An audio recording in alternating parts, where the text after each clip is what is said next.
পিসিমণি তুমি? মা, পিসিমণি এসেছে, আসো। ও আরে দিদি তুমি? হ্যাঁ আমি। কেন, আমার ভাইয়ের ঘরে আসতে হলে এখন আমাকে চিঠি লিখতে হবে নাকি? সেটাই তো হওয়ার কথা। আজকালকার দিনে মানুষ ফোনই করে আসে, কিন্তু চিঠি লিখে আসে না। তুমি তো এমন কোনো রূপসী সুন্দরী কন্যা নও ভাই, যখন তখন যেখানে সেখানে যখন তখন চলে যাবে ফোন টোন না করে। বাহ ভাই বাহ বাহ, দেখো একে দেখো, এর মনে এত বীজ ভরা আছে। ভাই থাকলে এমন করে যেন ভাজা মাছটা উল্টে খেতে জানে না। সে তো আমার মধ্যে বিষ ভরাই আছে, তা বিষটা আমি কালকেই খেলাম গো সুনিতা দেবী। এত তাড়াতাড়ি যে জীবাণু মারতে পারবো বুঝতে পারি। ও তো তুমি শুরু থেকেই করে আসছো।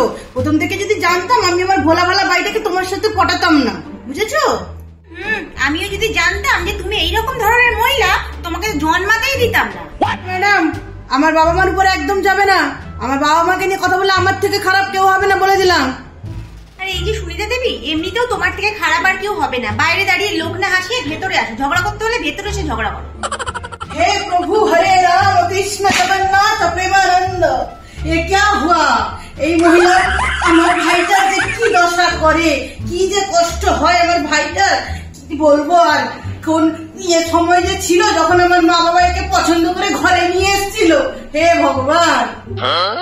আরে তুমি বেঁচে গেছো, বেঁচে গেছো। আমি তোমাদেরকে পছন্দ করেছিলাম বলেই না এতদিনে তোমার রূপটা এখনো কারোর সামনে আসেনি। আমার দিকে অন্য কেউ হলে না তোমার মুখ নেড়ে মতিচুরে লাড্ডু বানিয়ে দিতে, জানো? কার আছে এত বড় হিম্মত যে Sunita Devi, daughter of Manas Chakraborty, sister of Suresh Chakraborty আর ওয়াইফ অফ মিহির গোস্বামীর মুখ মেরে মতিচুরের লাড্ডু বানিয়ে দিবে? হিম্মত তো আমারই আছে। বাবা মার শিক্ষা আছে বলে এতদিন মুখের উপরে কিছু বলিনি, কাউকে কিছু বলিনি। আর তুমি যদি সেরকম ফ্যামিলি থেকে আসতাম না, আমার যে কত রূপ ভালো করে দেখিয়ে দিতাম। ও শিউলি দেবী, শিক্ষিতর ঘরেও অশিক্ষিত জন্ম নেয়, আর পুলিশের ঘরেও চোর। তাই শিক্ষিত আর অশিক্ষিত আর চোর জন্ম হওয়ার জন্য ভালো বংশের দরকার হয় না। অসভ্য বংশের ঘরেও সভ্য জন্মায়, আর সভ্য বংশের ঘরেও অসভ্য জন্মায়। ঠিকই বলেছো। তাই ভাবি, আমার এরকম দেবতা সমান শ্বশুর শাশুড়ির ঘরে এরকম ডাইনি রূপী মেয়ে কি করে জন্ম নিল? বাহ বাহ বাহ বাহ, কোথায় আমার ভাই, কোথায় কোথায় সে? এসে দেখুক তার ঘরে তার দিদির কি সম্মান। কোথায় আমার ভাই, কোথায়? তোমার ভাই তো আর কচি খোকা না যে তাকে আঁচলে বেঁধে রাখবো।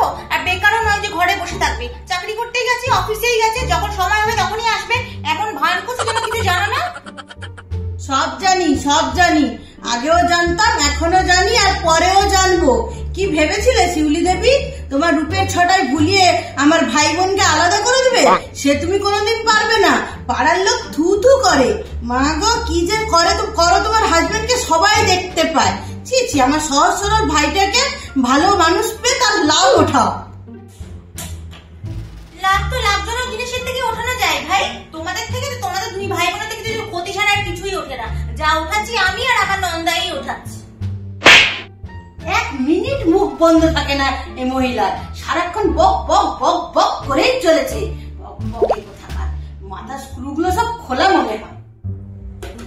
দিনে দুপুরে যদি চোখের সামনে ডাইনি আর পেতনি ঘুরে বেড়ায়, তো সবার মাথায় স্ক্রু ঢিলা হয়ে যাবে। আমার তো আগেই হবে।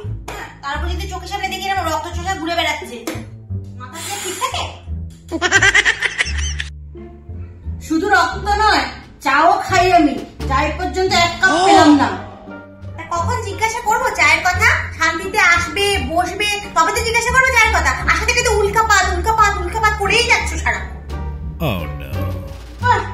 এখন এই সম্মান থেকে গেছে আমার এ বাড়িতে, তুমি আমাকে এখন জিজ্ঞেস করে চা দিবে? বাহ, ভালো দিকেই এগোচ্ছে সংসার। না না, ভালো দিকেই এগোচ্ছে সংসার। একদিন অস্কারও পাবে। তালি দাও, তালি দাও, সবাই তালি দাও। চাটা বানাচ্ছি, খাও। ততক্ষণে তোমার ভাই চলে আসবে, দুজনে মিলে তালি বাজাবে, আর আমরা তাকদিনাদিন করে নাচবো, ঠিক আছে? এতদিন ধরে তো নাচছে সবাই শিউলি দেবীর ইশারায়। মাকে তখন কতবার করে বলেছিলাম এই মেয়ে আমার ভালো ঠেকছে না, মুখ বলে দিচ্ছে ঝগড়ুটে হবে। শুনলো না তো আমার কথা। এখন ঠেলা বোঝো।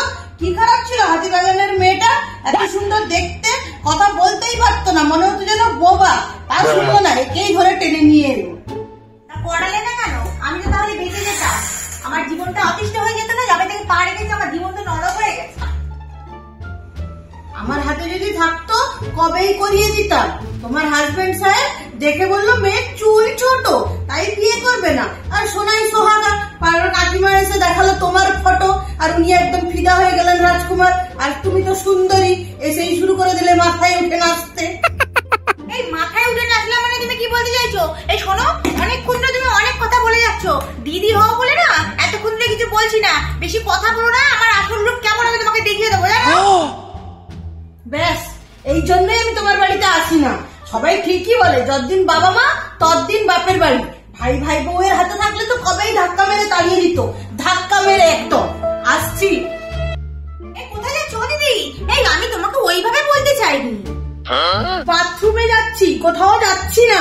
ভাইয়ের বাড়িতে যখন এসছি তখন ভাত খেয়েই যাবো।